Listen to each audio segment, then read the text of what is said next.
আজ আমরা শিখব income from other source. Income from other source কাকে বলে এটা জানার আগে আমরা প্রত্যেকে জানি যে আমাদের টোটাল 5টা হেডস আছে। সেগুলি কি কি? Income from salary, income from house property, income from business and profession, income from capital gain এবং ইনকাম ফ্রম আদার সোর্স। আজ আমরা শিখতে চলেছি income from other source. Income from other source কাকে বলে? যে সমস্ত আয়গুলি প্রথম 4টি হেডের মধ্যে পড়ে না, অর্থাৎ প্রথম 4টি হেড কি কি?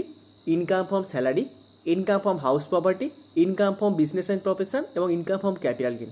অর্থাৎ এই যে 4টে হেডের মধ্যে যে আয়গুলি আসছে না সেগুলোকে আমরা বলে থাকি ইনকাম ফ্রম আদার সোর্স, অর্থাৎ অন্যান্য উৎস থেকে আয়। এই অন্যান্য উৎস থেকে আয় হতে গেলে যে শর্তগুলি পূরণ করা আবশ্যিক সেই শর্তগুলি কি কি? প্রথমত, এটিকে অবশ্যই আয় হতে হবে। দ্বিতীয়ত, এই আয়টি করমুক্ত হলে হবে না। এবং তৃতীয়ত, প্রথম 4টি ইনকাম অর্থাৎ প্রথম 4টি হেডের মধ্যে পড়লে হবে না।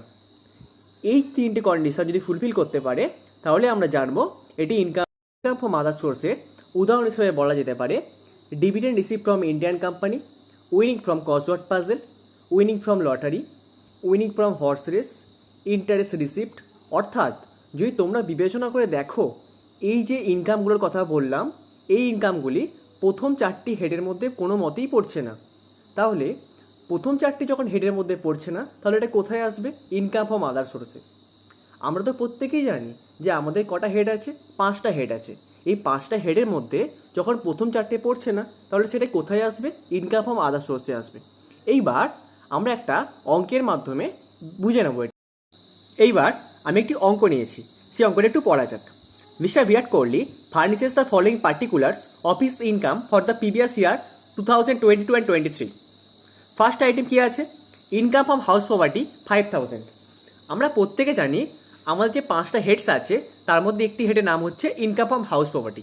এই যে আইটেম 5000টা আছে এটা কিন্তু কখনোই ইনকাম ফ্রম আদার সোর্সে আসবে না। এটি পার্টিকুলার এর জন্য যে হেডটা আছে ইনকাম ফ্রম হাউস প্রপার্টি এটা কিন্তু ওই হেডের আন্ডারেই যাবে, তাই এই আইটেমটা এখানে আসছে না। সেকেন্ড কি আছে? Dividend from Indian company 2000। তারপর examiners remuneration from the university 3000। Fourth item কি আছে? Royalty from books 20,000। Fifth item dividend receive from UTI 64 bond 2000। Family pension receipt 60,000। Net interest on government securities 8,000। Winning from crossword puzzle 20,000। 7% government securities 30,000। তারপর আছে agriculture income from London 10,000। তারপর item আছে agriculture income from India 20,000। এইবার এই যে agriculture income আছে এইখানে একটা ব্যাপার হয়ে থাকে, সেটা হচ্ছে যখন এগ্রিকালচার ইনকাম ফ্রম ইন্ডিয়া হবে সেটা কিন্তু সম্পূর্ণ ট্যাক্স ফ্রি হবে। যখন এগ্রিকালচার ইনকাম ফ্রম অ্যাব্রড হবে অর্থাৎ বিদেশ থেকে যখন ইনকাম করব অর্থাৎ ইন্ডিয়ার বাইরে থেকে যখন ইনকাম করব সেটা কিন্তু ট্যাক্সেবল হবে। তাহলে আমরা এই জায়গাটা বুঝতে পারছি এগ্রিকালচার ইনকাম যখন ইন্ডিয়া থেকে করব সেটা ট্যাক্স ফ্রি হবে, এবং এগ্রিকালচার ইনকাম যখন বাইরে থেকে করব অর্থাৎ দেশের বাইরে থেকে করব তখন সেটা কি করব? ট্যাক্সেবল হবে। তারপর আইটেমটা পড়া যাক। Winning from crossword puzzle 70,000। Income from West Bengal state lottery 1,38,200। এইবার অঙ্কটা সমাধান করা যাক। অঙ্কটা সমাধান করার আগে আমি একটি ছক টেনেছি। পার্টিকুলার্স অ্যামাউন্ট রুপিয়া ওপরে হেডিং করেছি computation of income from other sources of mister Virat Kohli comma দিয়ে আর resident individual for the assessment year 2023-24 relating to the previous year 2022 and 23। এইবার আমি প্রথমেই বুঝিয়েছি 1 নম্বর আইটেমটা ছিল ইনকাম ফ্রম হাউস প্রপার্টি 5000। আমি কি বলেছি? ইনকাম ফ্রম হাউস প্রপার্টির জন্য একটি স্পেশাল হেড আছে, যে 5টা হেডস আছে তার মধ্যে একটি হেড আছে ইনকাম ফ্রম হাউস প্রপার্টি। এটা কিন্তু সেই হেডের আন্ডারে যাবে। আমরা এখন কি করতে চলেছি? Income from other source. এই যে ইনকাম ফ্রম হাউস প্রপার্টি 5000টা আছে এটা কিন্তু কখনোই এখানে আসবে না। তার অন্যতম কারণ হচ্ছে এর জন্য পার্টিকুলার হেডস আছে, এই পার্টিকুলার হেডসের আন্ডারে ইনকাম অফ হাউস প্রপার্টিটা যাবে। এটা কিন্তু কখনোই ইনকাম ফ্রম আদার সোর্সের মধ্যে আসছে না। তোমাদের পরীক্ষাতে ইনকাম ফ্রম হাউস প্রপার্টি যেমন এই অঙ্কটা দিয়েছে সেরকম তো ইনকাম ফ্রম স্যালারি দিতে পারতো, তাহলে কিন্তু তখনই তোমরা এটা কিন্তু নিতে না, কারণ ইনকাম ফ্রম স্যালারির জন্য একটি পার্টিকুলার হেডস আছে। আমরা কিন্তু সেখানে ইনকাম অফ স্যালারিটাকে নেব, কখনোই কিন্তু এখানে নিতাম না। ঠিক সেই রকমই আমাদের এখানেও income of house property item দিয়েছে 5000, এটাও কিন্তু ঠিক ওই হেডের আন্ডারেই যাবে, কখনোই কিন্তু ইনকাম অফ আদার সোর্সের আন্ডারে আসবে না। 2 নম্বর আইটেমটা কী আছে? Dividend from Indian company 2000। এই যে 2000টা আছে এটা কিন্তু ফুলি ট্যাক্সেবল। কিছু বছর আগে আন্ডার সেকশন 1034 সেকশনটাতে ডিভিডেন্ড ফ্রম ইন্ডিয়ান কোম্পানিটা ট্যাক্স ফ্রি ছিল, বর্তমানে কিন্তু এটি ট্যাক্স ফ্রি নেই, বর্তমানে এটাই ট্যাক্সেবল হয়ে গেছে। তাই ডিভিডেন্ড ফ্রম ইন্ডিয়ান কোম্পানি 2000টা ফুলি ট্যাক্সেবল হবে। 3 নম্বর আইটেমটা কী আছে? Examiners remuneration from the university, ব্যাকেটের মধ্যে দেওয়া আছে expenses incurred for the purpose ₹500 এবং অ্যামাউন্ট করে বসানো আছে 3000। অর্থাৎ আমরা কি দেখতে পাচ্ছি যে এক্সামিনার্স রেমুনারেশন অর্থাৎ এইটা করে সেই ব্যক্তিটি আয় করেছে কত? 3000 টাকা, কিন্তু ওই যে ইনকামটা করতে গেছে সেই পারপাসে 500 টাকা খরচ হয়ে গেছে। তাহলে আমাদের কী করতে হবে? নেট ইনকামটা বার করতে হবে। নেট ইনকামটা বার করার জন্য যে ইনকামটা করেছে 3000, সেখান থেকে 500 টাকা বাদ দিচ্ছি। সেই জন্যে দেখো খাতা কি লিখেছি, 3 নম্বর দিয়ে লেখা আছে এক্সামিনার্স রেমুনারেশন, লেখা আছে, লেখার পরে ইনার কলমে বসিয়ে 3000 টাকা, সেইখান থেকে লেস করেছি ইনসিডেন্সিয়াল এক্সপেন্সেস 500 করে আউটার কলমে বসিয়েছি 2500। তোমাদের যদি পরীক্ষাতে মনে না থাকে ইনসিডেন্সিয়াল এক্সপেন্সেসটা, তখন সেই ক্ষেত্রে কিন্তু তোমরা বসাতে পারো less expenses for this purpose বলে 500 টাকা বসাবে, সেটাও কিন্তু কারেক্ট। 4 নম্বর আইটেমটা কী ছিল? রয়্যালটি ফ্রম বুকস 20,000 এবং ব্যাকেটের মধ্যে লেখা ছিল টাইপিং কস্ট অফ দ্য ম্যানস্ক্রিপ্টস ₹1000। অর্থাৎ আমরা কি দেখতে পাচ্ছি, এই যে রয়্যালটি ফ্রম বুকস বাবদ সেই ব্যক্তিটা আয় করেছে 20,000 টাকা, কিন্তু সেই পারপাসে তার খরচ হয়ে গেছে কত? 1000 টাকা। ঠিক সেই রকম তারাই আগে যে 3 নম্বর আইটেমটা করেছি, এই 4th আইটেমটাও কিন্তু একই রকমভাবেই করব। তাহলে কী লিখবো? রয়্যালটি ফ্রম বুকস লিখে ইনার কলমে বসিয়ে 20,000, লেস করেছি ইনসিডেন্সিয়াল এক্সপেন্সেস 1000 করে আউটার কলমে বসিয়ে দিয়েছি 19,000। তোমার যদি পরীক্ষাতে মনে না থাকে ইনসিডেন্সিয়াল এক্সপেন্সেস, পরীক্ষাতে যেটা লেখা থাকবে ব্যাকেটের মধ্যে, যেমন এটাতে লেখা আছে টাইপিং কস্ট, ঠিক সেরকম তারাই তোমরা যদি লেখো ইনার কলমেতে লিখবে 20,000 লেস টাইপিং কস্ট 1000 বলে যে আছে আগে 20,000 থেকে 1000টা বাদ দেবে, দেওয়ার পর 19,000টা আউটার কলমে বসিয়ে দেবে, এটাও কিন্তু ঠিক। 5 নম্বর আইটেম আছে dividend receive from UTI 64 bond 2000।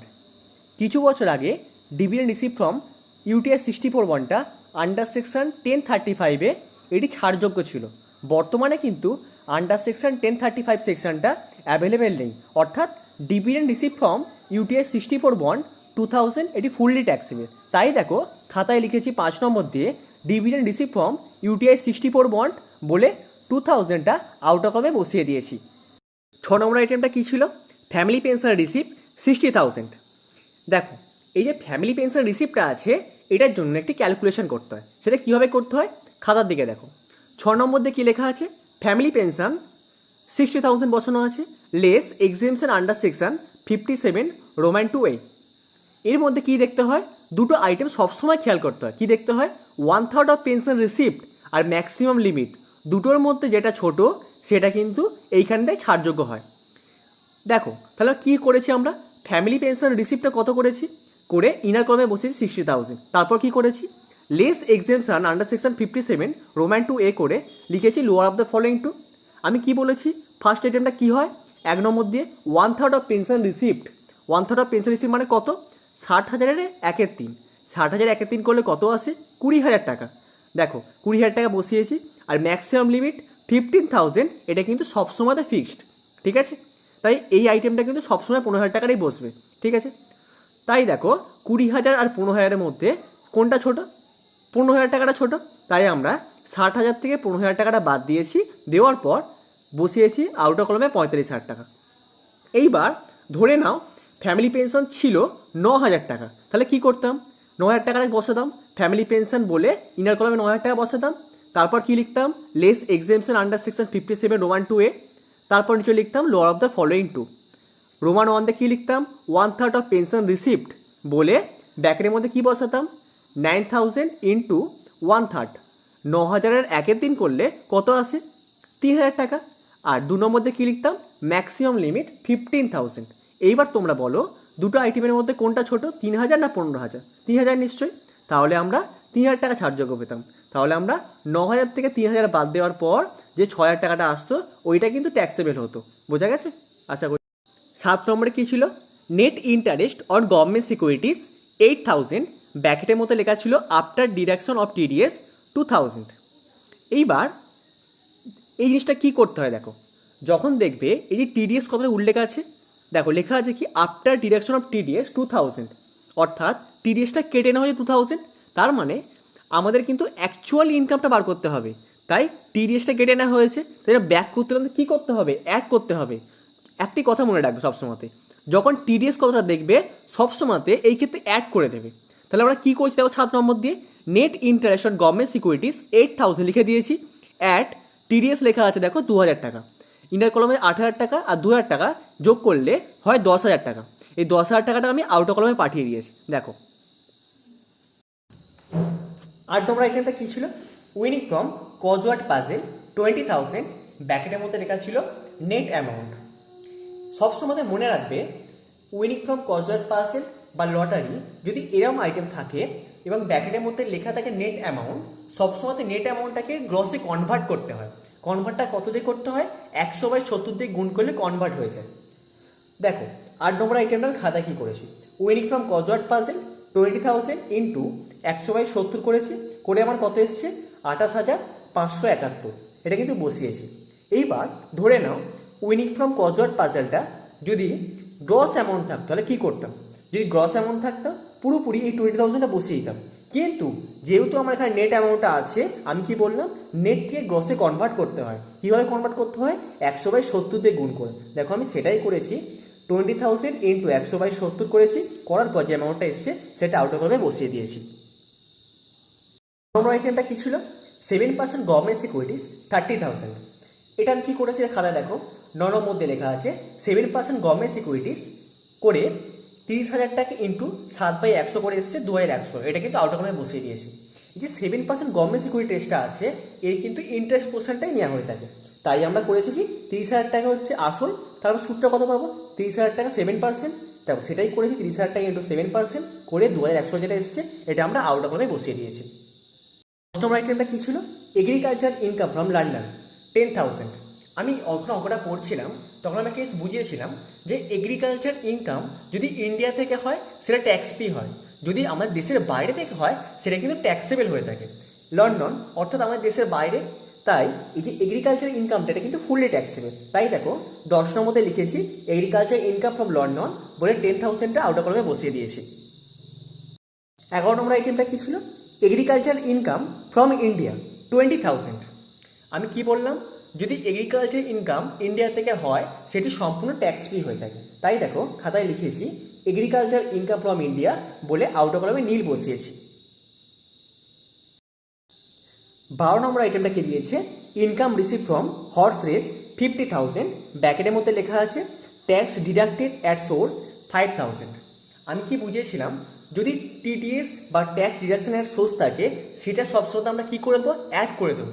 ঠিক আছে, দেখো আমি কি করেছি খাতাতে 12 নম্বর দিয়ে লিখেছি income receive from horse race 50,000 inner কলমে বসিয়েছি, অ্যাড করেছি টিডিএস অর্থাৎ ট্যাক্স ডিডাকশন অ্যাট সোর্স 5,000, যোগ করার পর এই যে 50,000 আর 5,000 যোগ করে এসছে আমার 55,000 টাকা। এটা কিন্তু আমি আউটার কলমে বসিয়ে দিয়েছি। 13 নম্বর আইটেম কী আছে? উইনিং ফ্রম কজওয়ার্ড পাজেল 70,000, ব্যাকেটের মধ্যে কী লেখা আছে? Gross amount. আমি কি বুঝিয়েছিলাম? যদি গ্রস অ্যামাউন্ট থাকে তাহলে কিন্তু সেটা কনভার্ট করার দরকার নেই, যদি নেট অ্যামাউন্ট থাকে আমার সেটা কনভার্ট করতে হবে। তাহলে আমরা কি করব? কনভার্ট কোনোভাবে করবো না, কারণ আমাদের গ্রস অ্যামাউন্টে দেওয়া আছে। তাহলে আমরা কি লিখতে পারি? উইনিং ফ্রম কজওয়ার্ড পাজেল বলে আমরা 70,000 আউটার কলমে বসিয়েছি। দেখো 13 নম্বর আইটেমটা আমি তাই করেছি। 14 নম্বর আইটেম অর্থাৎ লাস্ট আইটেমটা কী দিয়েছে?